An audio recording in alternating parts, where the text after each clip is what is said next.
Good evening, ladies and gentlemen, boys and girls. Recently somebody asked me why I say it in that order. I said because when God came to Sinai, it says, Koi Soim Leveis Yaakov V'Sagid L'Bnei Yisrael. The Chazal say, it was first to the ladies, gently. You have to speak a little harsher to the boys. So it's ladies and gentlemen, boys and girls. That being said, we're in Rosh Chodesh Shvat, days of preparation for Yud Shvat, which is the awesome and auspicious day, the day that the Rebbe assumed the leadership of Chabad, Lubavitcher, World Jewry, and that was on account of the fact that it is the yahrzeit of the Rebbe's Rebbe and Rebbe's father-in-law, the previous Rebbe. And just as by way of introduction to this mimer, go over some famous, well-known points, but just a quick review of the history, at least in a very short nutshell fashion. In the later years of the previous Rebbe, he, due to his infirm health that was partially brought upon him because of the suffering that he went through in the Soviet Union and in prison, he wasn't able to say Mamorim Chassidic discourses like he did earlier. And he was already in, of course, on these blessed shores at 770 Eastern Parkway, Brooklyn, New York, Lubavitcher World Headquarters. The previous Rebbe lived on the second floor. And he did write, and he was able to speak a bit. He used to fabring, had some short talks. Even recently, a recording was finally found, and you'll hear how tough it is for him to speak, etc. But on special occasions, when he would have said a mimer, so a mimer was published in honor of the occasion. That was, of course, published by the publishing arm, which the Frierdiker Rebbe established upon arrival in this country, and that was headed by our Rebbe, his son-in-law, and our Rebbe would publish a mimer before special occasions. So that meant Rosh Hashanah, Sukkot, holidays, and also special dates on the Hasidic calendar like Yud Tes Kislev, Rosh Hashanah of Chassidus. So he published also a mimer on the occasion of Yud Shvat, the 10th of Shvat, which was the yahrzeit of the Rebbetzin of the Rebbe Maharaj, who was the grandmother of the Frierdiker Rebbe and great-grandmother of the Rebbetzin Rivka. And she passed away in Tov Reish Ayin Hey. Happens to be the previous Rebbe was also very close to her, besides being her grandson. Happens to be that when she passed away, her son, the Rebbe Rashab, was not in Lubavitch, and the Frierdiker Rebbe had to take care of everything. So on the occasion of her yahrzeit, the mimer was published, and it was a continuum of several mamorim, and the second mimer that was prepared was for the 13th of Shvat, which is 3 days later, on the occasion of the passing of the Rebbe Rashab's Rebbetzin, the mother of the Frierdiker Rebbe, Rebbetzin Shterner Sora, who passed away on the 13th of Shvat. She actually came to the United States. She lived in America. She passed away in 1942. And interestingly enough, the previous Rebbe was not there when his mother passed away, but he was in. We have some special guests here with us today from the city of Chicago, which is where the previous Rebbe was on the 13th of Shvat, 1942. And Chassidim asked him in those days, he wasn't flying commercially, he was taking a train. So although his mother had passed away, they asked him he didn't take the train on Motzei Shabbos, he took the train on Sunday morning because he wouldn't get there on time anyway for a funeral on Sunday. So they made the funeral on Monday, but he stayed up all night and he went through the various communal activities that he had to cover with obviously they canceled certain things, but he did stay that night and took the train in the morning. So the second mimer, which is called Yeshivis Beganim, was published for that occasion. What happened was, on Friday, the Rebbe writes that he brought the published mimer. The Rebbe had prepared it from an earlier mimer from 5683, and that mimer had a different beginning. The mimer that Rebbe writes about it, you can see this in the book of Mamorim there, that this is called a balabatish mimer, they called it, a special mimer, which means, usually when you say something balabatish, you say it's proper, it's something which is put together well, but it really means the master of the home. People who had houses, they had an opinion, and they were voters, let's say in the city, it's called a balabos, a balabais, master of the house. The Talmud already uses this term. So it's a balabatish mimer, but in order to become a balabos over the Yetzer Hara, to become in charge of the one's evil inclination that tries to influence us to do that which we shouldn't and not to do that which we should, but in order to rule over him, learn enough chassidus, we're able to do that. So this mimer helps us with that. Now, why is that different than all other mamorim? It's a separate discussion, but that was the mimer. The mimer was called there. The Rebbe began it from the words Basi, Legani. Now the Rebbe says that he brought it into his father-in-law on Erev Shabbos, just like this year. Yud Shvat is on a Shabbos. In 1950, Tavshin Yud Shvat was also on Shabbos.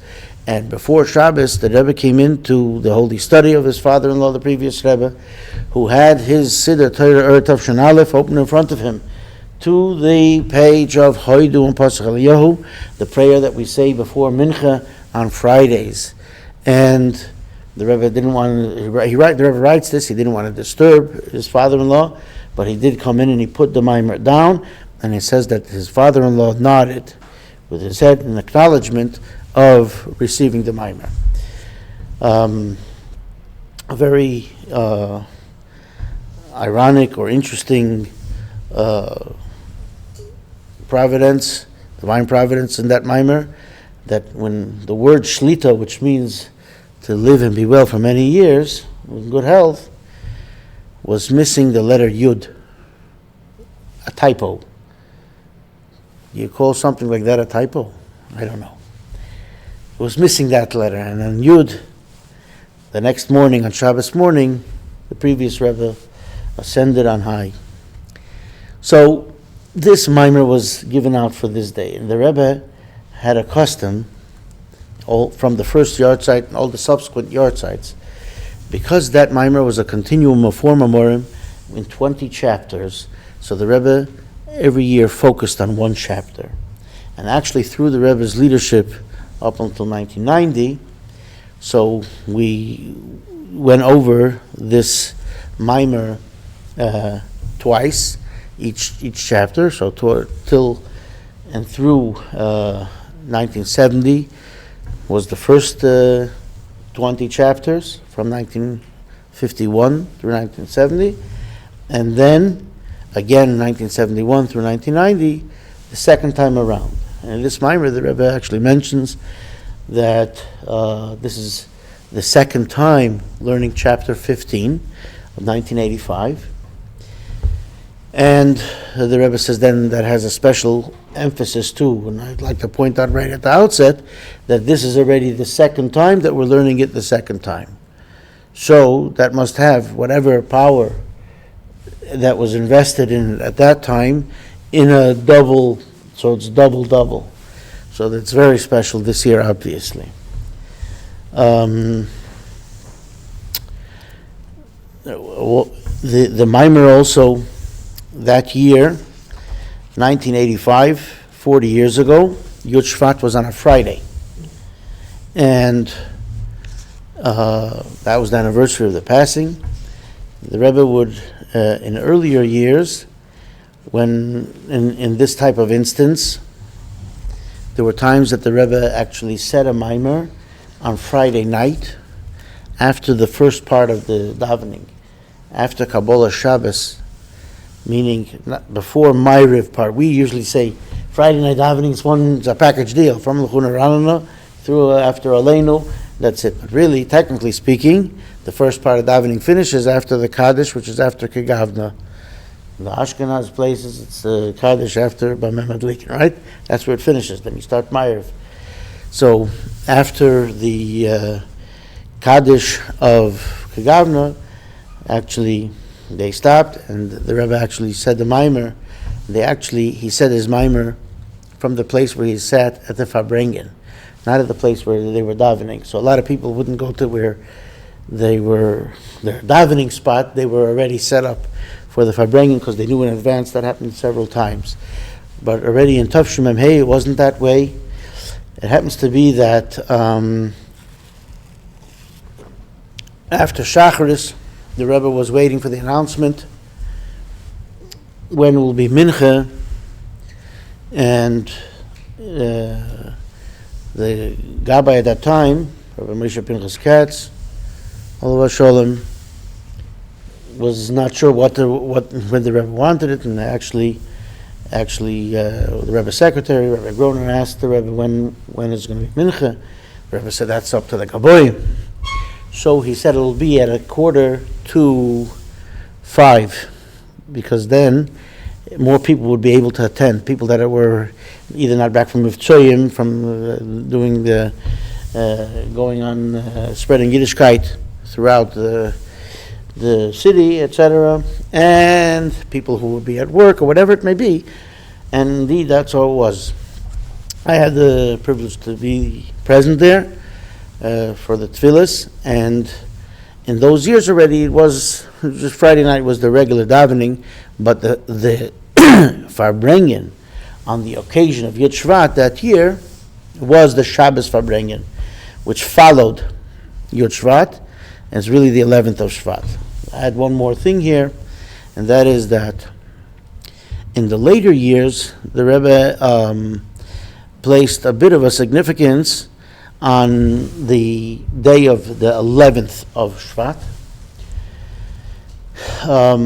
as the first full day of the seventh generation, so to speak. But as Chassidim, Rebbe assumed the leadership on the 10th of Shvat. Of course, there's no gap, so to speak, and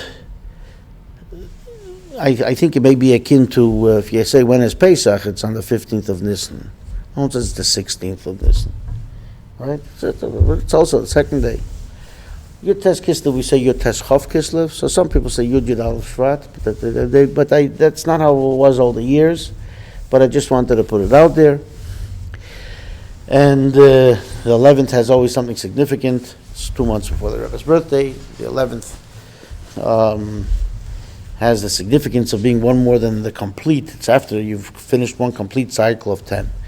Okay, so let's talk a little bit about the Maimer itself. And this session will only do the first part of it. After that introduction, we'll see how far we get. But I want to point out at the outset, and like I said last time we studied, that there are many out there. Actually, you could hear many nice shiurim about this Maimer. So this will not necessarily be, maybe necessarily will not be, the best share on this Maimer, because we won't delve very deeply into one of the most profound points that is discussed in this Maimer. And it really is a point that Chassidus grapples with, but a different spot. And by way of introduction, we've spoken many times about what's called the Tzimtzum. The Tzimtzum is when God had to constrict and contract himself from being the all-awesome. He is, of course, always all-awesome, but in order for him to create something which is finite out of his infinite power, so there had to be something called a tzimtzum. And this is discussed by the Kabbalists and explained by the Kabbalists, that before creation, first of all, we use the term before. There are several issues here. When we say something is before, that means there's already a timeline, and there's something which preceded something else. But time is a creation of the world. The world was created with the parameters of time and space, and for that matter, humanity. And those are all three parts of creation. So, if that didn't happen yet, then really there's no before yet. And therefore, sometimes in Chassidus we speak about something which is before and older in stature. not just in time, because time wasn't created yet. So as in some type of a, shall we say, science, I don't want to say fiction, but in this type of idea, look at it like you could be outside of the world looking in and just see when this and how this began. So when it began, there had to be a decision to make this. So Chassidus explains that God, there was no space, right? Space wasn't created yet, but whatever there was only God. And for that matter, therefore, there was no other existence. There was no other issue of something being infinite or not infinite, or limited or unlimited, because there was nothing else. There is nothing else. In essence, it's still that way even after creation. That's a concept that Chassidus grapples with, because all of us creatures are finite. The Rambam, Maimonides, says that as soon as something is created, it is already begins to dissipate. Nothing lasts forever. He says it's even that way with the sun. So now there had to be a spot where this interaction happens. And therefore, Chassidus explains those steps, which are not important for this moment, the technicalities, which are discussed in several places in Chassidus, that the space had to be moved aside, and there had to be a spot where some power could come in and a limited source, and creation starts with the infinite light, making creation, etc., etc. This mimer also talks about when that decision is made, before the mechanics of that decision starts to be carried out, there also had to be a tzimtzum. Because God, in a certain sense, did something that he hadn't been doing up until that point. So, in order to even start that quote-unquote, and we're just going to use terms that we could understand, that thought process, there is already a form of tzimtzum. There's already a form of some type of a change, something that is going to happen. So now that's the way people build things. You have to make a blueprint and you have to make an arrangement and a plan. So maybe within God it's all one thing. But at what point does this change happen? Or at what point does this phenomenon happen? And from the point that it's most famous, which is called the Tzimtzum Horishan, the first Tzimtzum, where God breaks it down to create, Chassidus explains, and the Rebbe talks about it here, that since God is infinite, so it's infinitely higher than that too. And therefore, in every letter and every part of that infiniteness, let's just say, use the term going north, there's also a Tzimtzum. And there's also in every part of existence all the other things that we talk about in Chassidus, the 10 attributes, the 3 intellectual ones, and the seven emotional characteristics. This is on everywhere. So in some places in Chassidus it speaks about how this is in the Oirin Sof Shelifnei HaTzimtzum, the infinite light, which is higher, which is God, without any creation aspect. But since and let's use the term embodied, even though Maimonides famously says, and like those who say the piyut of Yigdal, in the liturgy, in our siddur we don't have it, but in our chassidus it's replete, it's full of the quotes from this, from the piyut of Yigdal, that Ein lo demus haguf ve'ein lo guf. God doesn't have the form of a body. He's not a body. That's what Maimonides talks about. So how can we say it's embodied within him, the 10 characteristics? But whatever, in his source, in his intellect, whatever it may be, there is also already these 10 things, but these 10 things are really products of after the Tzimtzum. So we talk about that in Chassidus a lot. We also talk in Chassidus about the fact that Klal Yisrael is mushrash. Klal Yisrael is rooted in the intellect of God in the highest level, higher than Torah, because the proof is that it says in the Torah, speak to Israel, speak to the children of Israel. It means they're already there, so to speak, and they're being referred to in the Torah, which means they're in a deeper sense than Torah. Torah, we say, was before the world, Alpayim, every bar mitzvah word, right? It says Alpayim, Shona Kodmu Torah Le'elam. The Torah is 2,000 years older than the world. Wait a minute. If there was no time yet, it was 2,000 years, and when is its birthday, and what does that mean? And the Rebbe explains that that's in stature. In what it is, it was there earlier because it was part of the blueprint of the creation. And it says that the Torah Yisrael, the Torah, Israel, and God is really one. And it's because of this being that God, when He did create, manifested this in terms of the Torah and Israel and the world and mitzvahs, etc., as we know it. But at a certain point, as we pursue the knowledge of God, which is what Chassidus is about, and what the Mamorim are about, and then the power that's in it that helps us with our day-to-day life in what we do every single day, so then we're able to, and we have to, look at this, like we've mentioned many times, this is energy that the Rebbe gives us through studying these lofty concepts. This gives us power to tap into our piece of Ein Sof that we have, our infiniteness, to overcome and to bring down the godliness on that level into this world, which is seemingly devoid of God when you look. But of course, God and His infiniteness in the greatest sense is in everything, including, as the Chassidim used to say, in this table, right? God continuously creates it, and it's here, and it's in a different sense, but you have to learn about it. So now that we spoke a little bit about Chassidus, not in our usual way here because of the special mimer, special occasion, let's learn a little bit inside here, Basi Legani. So every year when the Rebbe said the mimer, he actually said the beginning of the mimer always, how the mimer began.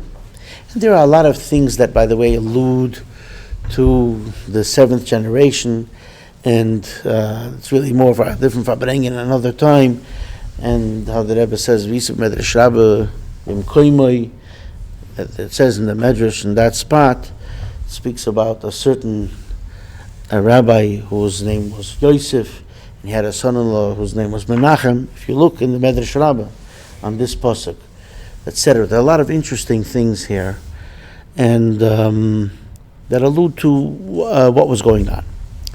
Basi Legani achei sikala. So the verse in Shir Hashirim says, in the Song of Songs, that I came to the garden, my sister, the bride, umevi balailula b'mamor sheitzi le'eir liyem ha'ilula shlei b'shnas ha'ishiz, and the one whose yard said it is, and the Rebbe always said the master of the hilula. Hilula really means a happy time, and it's a euphemism, or a way that the yard set is described as hilula, because the passing of a tzaddik is so great, every much is elevated with the passing of a tzaddik, and especially on that day.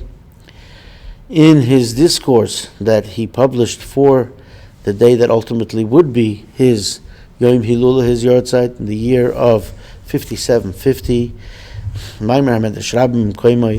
the passage of the Medrash on Basi Legani, which is a verse in Shir Hashirim, and this is the fact that the Rebbe uses here the word bimkoimoi. That's now most midrashim, at least we should say many, are expounded on each one.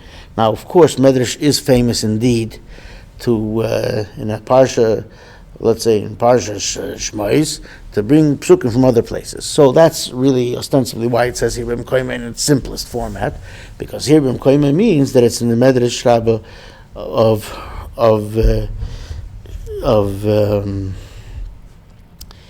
which will be expounding on this pasuk. Legani lignuni lemokem shahaya ikri batchila.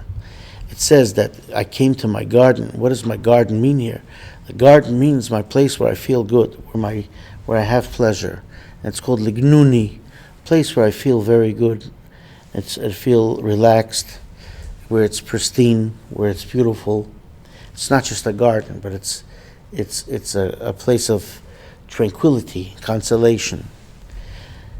L'mokum shoy ikri batchila, to the place where I was in the first place, when I created the world. The primary place where the God's resting was in this lowest world, when God created the world. Now what happened was, after the creation of the world and Adam and Eve, so the Rebbe says, and through the actions which were not acceptable, also nistalka shchina me'ir ha'oretz l'rakia, the Shechina went up, it left from the earth to the heavens, v'ad l'rakia ha'shvi hazayin, till the seventh heaven. This is each generation subsequently brought the Shechina back up higher, unfortunately. Then the seven righteous ones came, and through their good deeds, they brought the Shechina back down. They had it descend from the seventh heaven, etc., meaning to the sixth. Till Moses came, that he was the seventh. Now, of course, our generation is also the seventh generation from the Alter Rebbe. So till Moshe Rabbeinu, who he was the seventh of these tzaddikim, V'chol, Ashvi, and Chavivin, and now the Medrash and Vayikra says that all the seventh are always the most dear. So here the Rebbe is alluding to the fact that our generation, being the seventh generation, is the one, as the Rebbe said in 1951, that will bring the Geula, that will bring the redemption. So Moses brought the Shechina back down to this earth. At the great event of the giving of the Torah, God spoke to everybody. Everybody heard. Everybody became a prophet that day. Everybody heard God speaking. Everybody heard God say the first two commandments. Right? Then they asked Moses to, you speak, we can't handle it. But he brought the Shechina back down to earth. There was a great revelation. There was the thunder and the lightning. They were able to see what should be heard and hear what should be seen, etc., etc. So he brought the Shechina down to earth. Even though Moshe affected the descension of the Shechina from the heavens, from the heaven to, in other words, the first level of heaven down to earth. Nevertheless, it's called in a generic sense, he brought it from heaven to earth. Because it doesn't matter which heaven, which level. He brought it down to earth. From heaven, generally speaking, to it should be here on this physical earth. This is, generally speaking, what the work and the service of tzaddikim is, the righteous in general. And as the verse says in chapter 37 of the Psalms, that the righteous inherit the land and they will dwell upon it eternally. But so this is the idea of bringing godliness into the world forever. Take out the yellow highlighters. The Rebbe already says it right at the beginning of the Maimer. He's giving everybody this power and this energy, that and this goal and this task, and he points it out and he says that this is what each and every individual Israelite has to do. Wait a minute, he just said they're all righteous, the righteous. Well, let's remember that the verse in Isaiah says, "V'amech kulam tzadikim," your whole nation is righteous. So everybody is at tzaddik. Everybody can do this. Doesn't mean like those people say, "Hey, tzaddik, tzaddik, get me this and this." No. It means that everybody has this potential of doing righteousness. Doesn't mean the type of tzaddik which doesn't have an evil inclination. It means that we are somebody that even the Beinani, when he acts like a tzaddik, he does the same actions as a tzaddik the whole time, because that's his righteousness piece. He just has the urge not to, but he doesn't listen to it. So everybody has this power. Each and every one of us, our job is and our goal is to bring down the Shechina, the resting of God. Why is that called Shechina? It's called the resting because it really rests and it encloses itself in the lowest realms. As it's explained in Tanya, primarily in chapter 41, down here on this earth, and this is the earth which is physical, which is full of all types of things. And this earth has to be transformed into a holy place. That's by us doing what we're supposed to with it. So where do we get this power to do this? It comes from Moses, our teacher. Now, I mentioned before the Matan Torah. That's when he had this revelation. And now, how was it sustained? How did it stay here? After the giving of the Torah, this is a discussion which the Rebbe discusses elsewhere about what came first, the chicken or the egg. I wasn't talking about the egg prices because of the aviary flu. It was the sin of the golden calf in between. There was a problem. We have a problem. And then the atonement for the sin was the Mishkan. But was that the original plan? And there's a discussion which the Rebbe delves into in various Talmudic passages which speak about, did God have it ready but he just saved it for the time that they'll need it more? Or was it be part of this plan? And Chassidus talks about the fact that ultimately God made a certain way the world was. Chassidus grapples with this a little bit because everyone has free choice. And nevertheless, with our free choice, we have to choose the right thing. How did we get free choice? When we got our Yetzer Hara. We have an evil inclination, and we have a Yetzer Tov, good inclination. So we have free choice. We have to pick which one we're going to listen to. The Alter Rebbe tells us in Tanya the whole time. Terrific, wonderful. So, who was the first one to have a Yetzer Hara? Adam and Chava. Wait a minute. They didn't have a Yetzer Hara.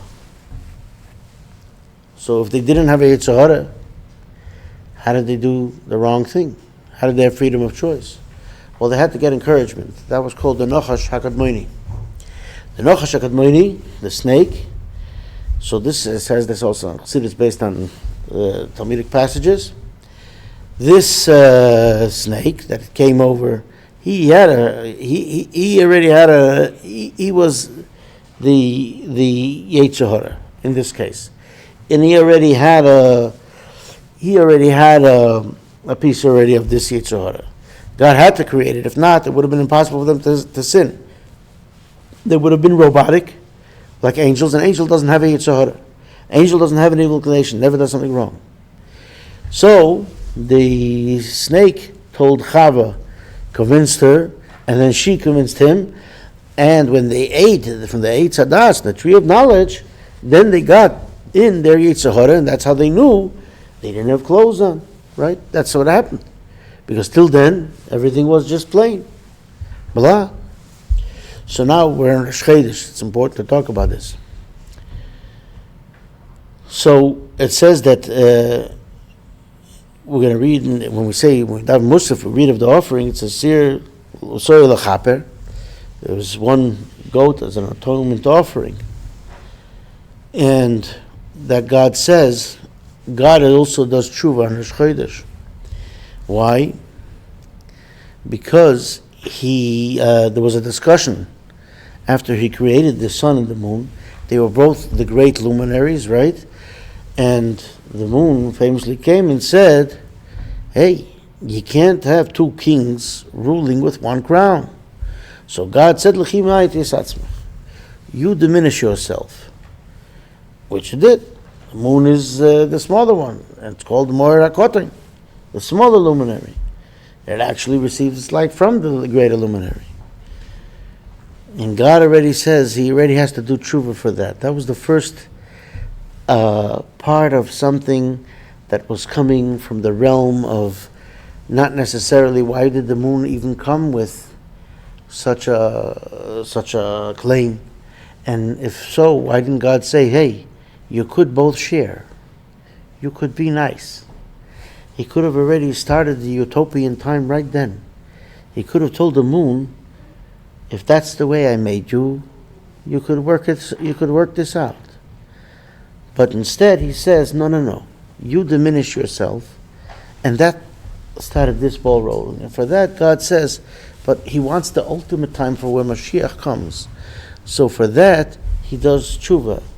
He has the Sori Lachaper. And that's that we all have greater and bigger things. So we also speak about the Lachaporas Posha and Rosh Chodesh. We speak about the fact, even though we don't say Tachnun, but we pray in a greater sense for all the great things, also for forgiveness and atonement on the day of Rosh Chodesh, when the moon is not visible at all. And that's representative of Klal Yisrael, which is Moinin and Doim L'Lbona. So, Moshe Rabbeinu, in order to bring this Shekhinah down and to keep it, God gave us the Mishkan as part of the atonement. Now, part of atonement means, just in generally speaking, we have to serve God here in this world, so we have to put up with the Yetzer Hara. And it's hard for us to even understand and comprehend how did they do the sin of the golden calf right after such a great revelation. It makes no sense. Any explanation you give will never make sense, other than if you have a Yetzer Hara, you have the evil inclination. It says the Ruach Shtus goes inside, the spirit of folly, of foolishness enters, and they lost it. That's it. But you could always atone for it. The problem is to stay there.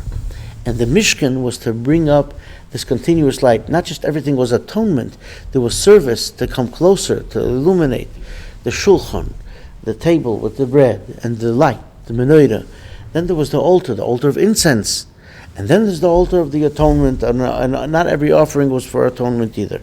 So Moshe Rabbeinu brought the Shekhinah down in through the Mishkan, through the sanctuary in the desert.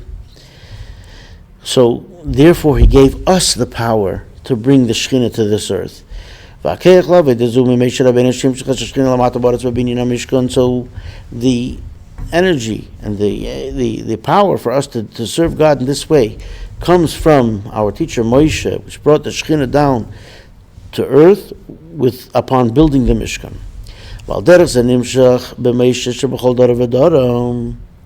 And similarly, the Moshe Rabbeinu that's in every single generation, so it's drawn through that Moshe to the rest of Klal Yisrael. And then this power that Moshe gives us goes through the general Moshe in every generation, the Rebbe, and every single Jew has a piece of Moshe within himself, like it says, Hainu, Shal Yidei Ze Nase B'chol Echad V'achas MiYisrael Inyan Mo Havai Alekecha Shoel Me'orkim Le'yiro Hainu She'yiro Hi Milsa Zutrase L'gabi Kol Echad V'achas MiYisrael. The Rebbe quotes here the passage in Talmud where it says that everyone has the Moshe, and it's explained in the Tanya too. So it says Moses tells the Jewish people, and what does God even ask of you? What's so tough? All he wants is a little bit of fear of heaven. All he wants is some Yirah Shamayim. So that's what he's asking you to do. So Moses says, and the Talmud says, wait a minute. Oh, you're asking some fear of heaven? That's a tough thing. Tough thing. There's a lot of things that tell us not to do the right thing, and it takes a lot of fear of heaven not to do like what we shouldn't do. So, nevertheless, it says, the Talmud says for Moses that was easy. So now the Rebbe discusses this, and the Talmud, based on the Talmud, saying what? How? If it was easy for Moses, why is that a good answer for us?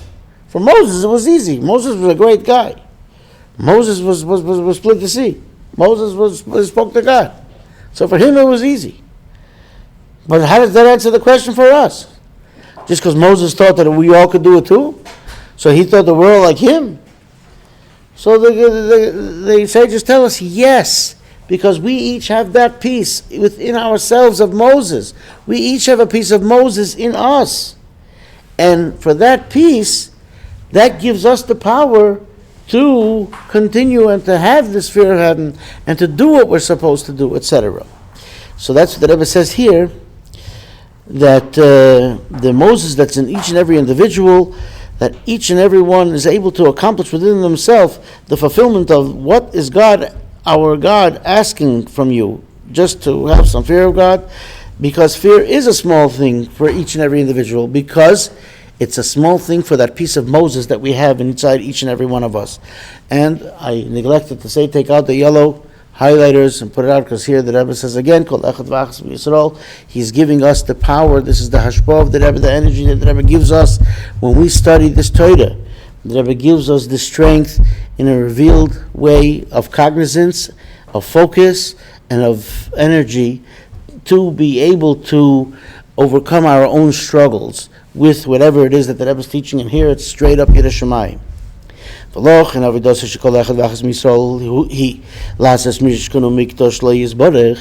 therefore, the task of every individual Israelite is to make a dwelling place and a holy sanctuary for God may be blessed. Till we have the fulfillment of, and I will dwell in them, like it says the first time when God gives Moses the command to make the Mishkan. He says, and you shall make for me a sanctuary, and I will dwell, and he doesn't say in it, I will dwell in them, because it's representative of every single individual Israelite.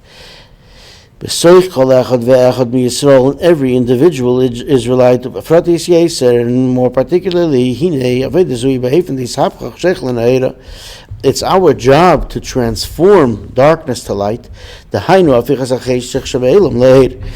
to transform the darkness of the world to light. The darkness of the world is the things that are ungodly, that are the influences, that are the things that are not the way they should be. That represents darkness. That's the idea of the walls, the boards that made up the walls of the sanctuary. Like it says, when God commands Moses to make this sanctuary, the desert, it says, make these boards for this sanctuary. Now, the word for board here, it's an odd term. We don't always have this term for a board. And the word here is keresh, kroshim, which has the letters kuf, shin, resh. Now, we've studied many times that we know this Kabbalistically, that in the Holy Tongue in Hebrew, every word is made up of a combination of letters, and any two letters can make four. Two letters has two combinations, right? Aleph, Beis, Aleph, right? So you have Av and Ba. Then if you have, this is from the Sefer Yetzirah, right? And the amount of bottom, the amount of combinations it's called from every brick. So you can have 1, 2, 3, 1, 3, 2, then 2, 1, 3, and 2, 3, 1, and then 3, 1, 2, and 3, 2, 1. So that's from 3 letters. You already have 6 combinations. So here you have sheker. It was another combination of the letters keresh. You could also have kesher, by the way. You could also have shekar. That's for the people in Minnesota. It's also spelled like sheker, but that's means that it's cold, yeah? No, that's not what he means, yeah. I mean, well, maybe it means to warm it up, yeah? So, וזהו גם עניין קרושי המשכן, כמו שכוסו וסיסס הקרושים למשכן, שזהו מה שנסהפך מהשקר.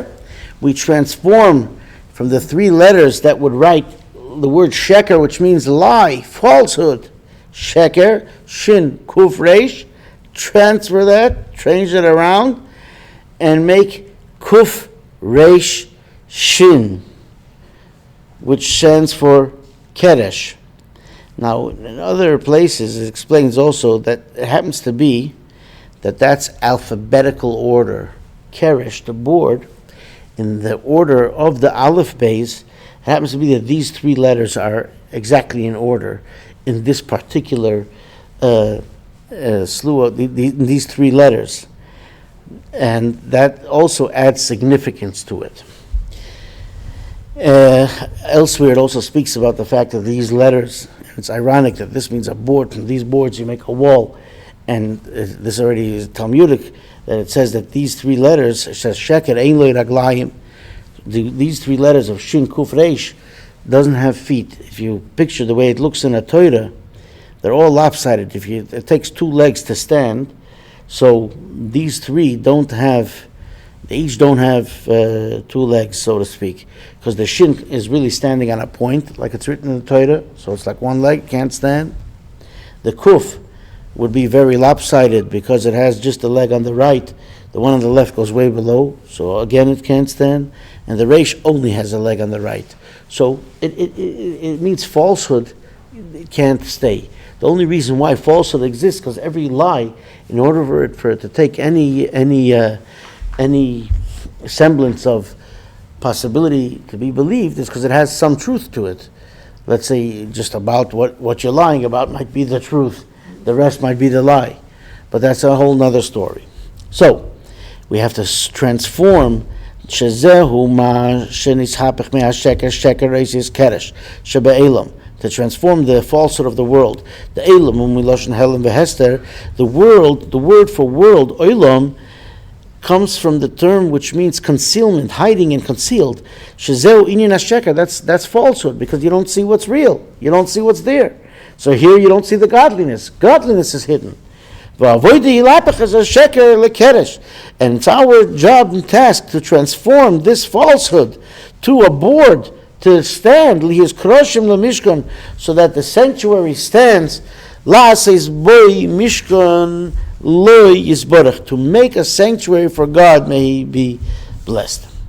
And now we'll do the next one. We're going to split this up anyway, because we're already at 3/4 of an hour with the introduction, but we'll continue a little bit, and then we'll break it up into another one or two lessons. And he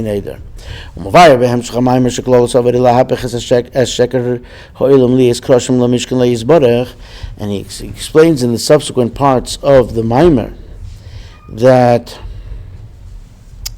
the general job for us is to transform the falsehood of the world, to become boards of a Mishkan. So to transform the world into a godly place. And how is that done? This is done through the children of Israel are called the legions of God, the army of God. The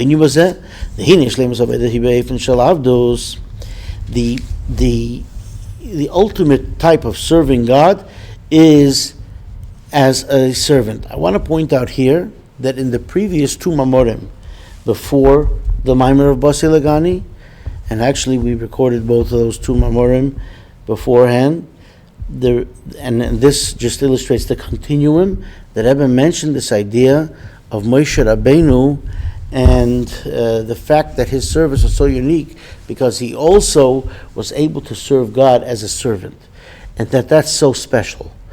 And the Rebbe will talk about it a little bit here, and he alludes to it. But I just want to point out that this is also a continuum from the previous two Mamorim where the Rebbe said this point. And he brings it in here now into the Basi Legani. So, in the Maimer of Va'eda, which is the Maimer right before this, and the Maimer right before that. So the ultimate is to serve God like a servant. Moshe was called the servant of God. Avdi Moshe, my servant. God, when he speaks about Moses, when he speaks to Moses' siblings, he says, not so my servant Moses. So it's important we serve God like a child. That's one type of love. And then like a servant. The Rebbe explains in a talk also about this concept. And he says that if it's so good to serve like a servant, because a servant may have pleasure then when he serves his master, when he did his task right. So then what's so good about it? Then that doesn't show your submission to the master, because the servant enjoyed it. The servant was happy that he was able to serve the master properly. The Rebbe explains that he was so submissive to his master that pleasure that he has also belongs to the master. So that when he's happy. Why? Because he did it good for the master, and therefore, the master owns everything that the servant owns, including the servant's pleasure. So he should do it with pleasure, and that pleasure should be submitted to God. And that pleasure is submitted to the master, so to speak, because he's so subservient and part of the master. That's a side point. Shleimus avodah hi ba'ifin shel avdus k'mei Moshe Rabbeinu she'yaved nemon. Moses was a loyal servant. V'acha hoysa boi gam mailas eved poshet. Moses even had the advantage of being a simple servant, as it's explained in the continuum of discourses of 56-66 of the Rebbe Rashab. The Rebbe had accustomed to mention all the Rabbeim in these Mamorim of Basi Legani, to mention all the Rebbes. So here is already the Rebbe Rashab. The service of a servant is with total self-sacrifice. And more than that, Israel is also the children to our Father in heaven. Now, as a child also has self-sacrifice to serve a parent. He would have even more self-sacrifice than the servant. Right? He's related. He loves him. Like we learn in the Zohar, and it's explained in the Tanya. Like a child who does something diligently for the father, even more than he would do for himself. Give himself over. Total self-sacrifice. And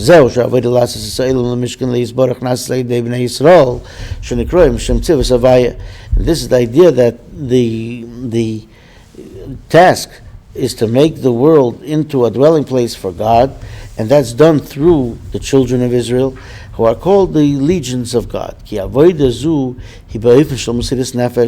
This service is in a way of self-sacrifice. Therefore, it's done through the legions of God. What is an army? Has self-sacrifice. They're ready to do the ultimate, to give the ultimate. Their life. And the Rebbe says that the previous Rebbe, his Rebbe, continues to explain close. Generally,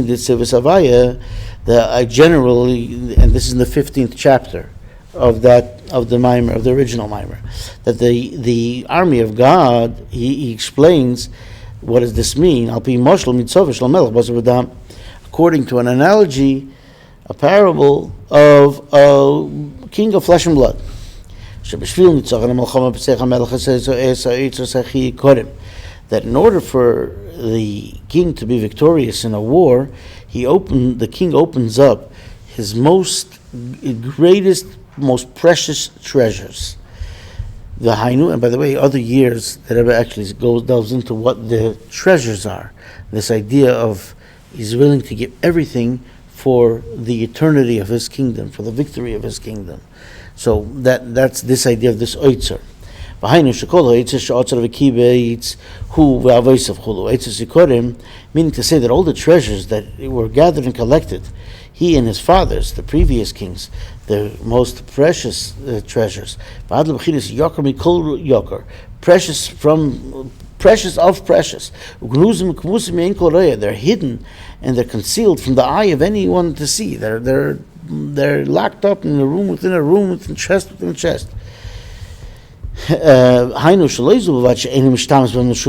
never uses it. It's just there. Doesn't use it for any task. He doesn't even reveal it to the eyes of anybody. For the purpose of winning the war, being victorious. The word mevazvaz really means, in a way of embarrassing, of cheapening the treasures, and he gives them to the people of the army. And even though he doesn't give it to every soldier, the king doesn't walk over to every private and give him a piece of the treasure. He gives it to the officers. The officers have to work it in to bring about the victory. But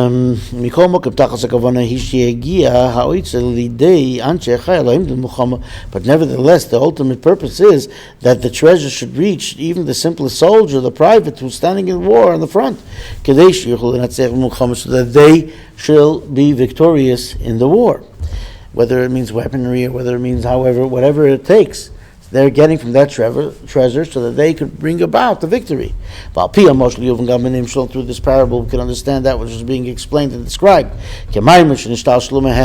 Because a parable is really coming down from something that it is describing, that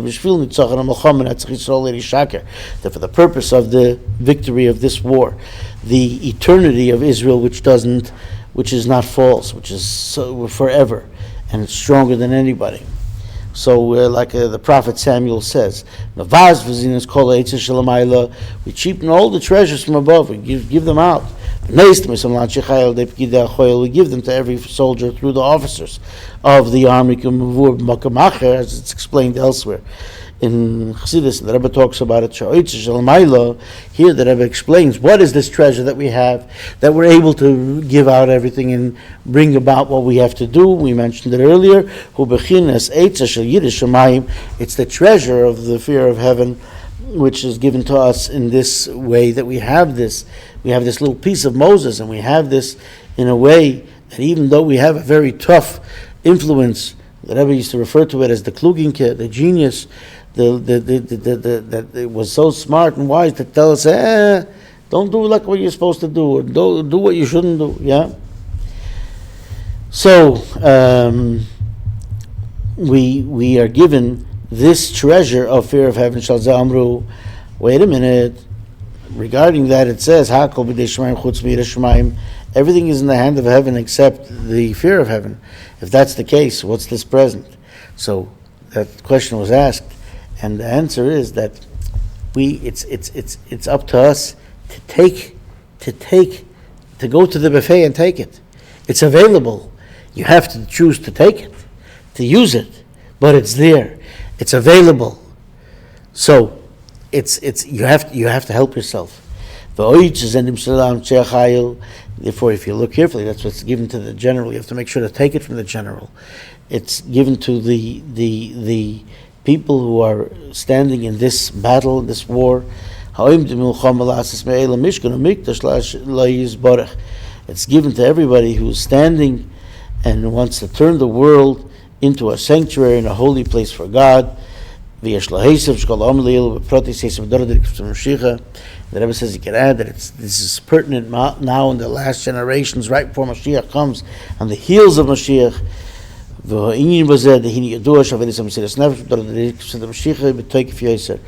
know that the self-sacrifice of the generation of when Mashiach comes is even stronger. Like it's explained regarding Moses, the verse that says Moses was the greatest, most humblest person from any person that's on the face of the earth. Moses was humbled when he saw all the generations. God showed it to him. He said, wow, right before Mashiach comes, they're still going to be studying Torah. With all that great stuff that they see, with all that artificial intelligence, with all the other things that are available, with everything that's going on, and they're still going to be practicing mitzvahs and learning Torah. Wow, I take my hat off to them. I'm humbled next to that generation. That's what it says here.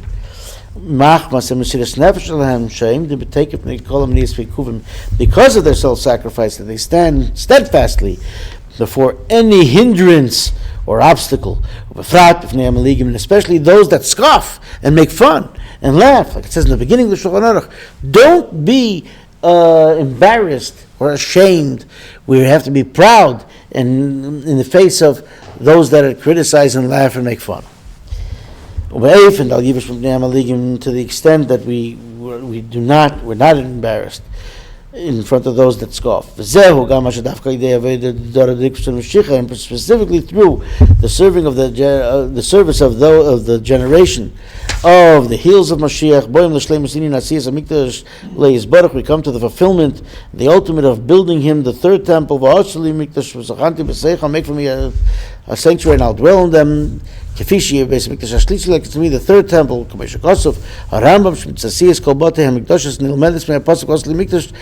like the Rambam explains that the mitzvah to make all the temples, we learn from this original verse of the commandment to make the sanctuary regarding the sanctuary that Moses made. Rambam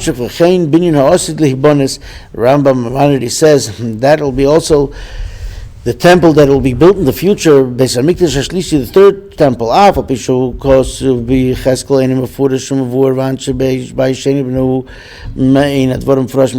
even though even though it's the way it's written in Ezekiel, it's hard to understand exactly the dimensions and how it was done.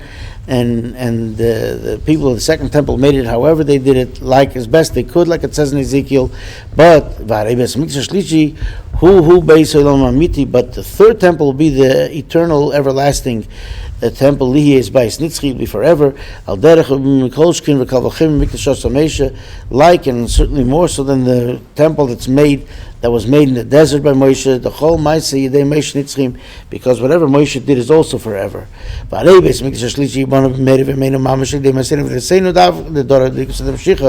the third temple will be built speedily in our days, actually so. Through our efforts and our work, this generation of the heels of the Mashiach. That we serve God with self-sacrifice. All three levels that Rebbe says here. Loyal servant, and a son who's loyal, and a simple servant, all those various levels to have full self-sacrifice and full devotion, and the most simplistic way of following. This is the main part of the God's armament. And because of this, then the greatest, most precious treasure, most precious of any precious thing, is given, and this is given especially to this generation of the heels of Mashiach. So we'll stop here and we'll continue next time from the third chapter. And this is the third chapter is where he's going to go into, if we're going to get this, and it says that God comes down to the lowest realms of the lowest of the low, and it's infinite. And here's where the Rebbe delves into this very tough Kabbalistic Hasidic idea of then he's infinitely going above too, and there's a tzimtzum even before the tzimtzum, and how high he is, but that starts to be continued. So everyone should have a wonderful month and prepare properly to get the energy that's given to us on this special day, on the anniversary of the Rebbe assuming the leadership, and which is on the day of the passing of the Rebbe's Rebbe, and may we be able to fulfill this mission that the Rebbe already speaks about at the beginning of this mimer, and even before Yud Shvat, we should already have the rebuilding of the third temple in its entirety, and we'll have the greatest rejoicing of all time. L'chaim.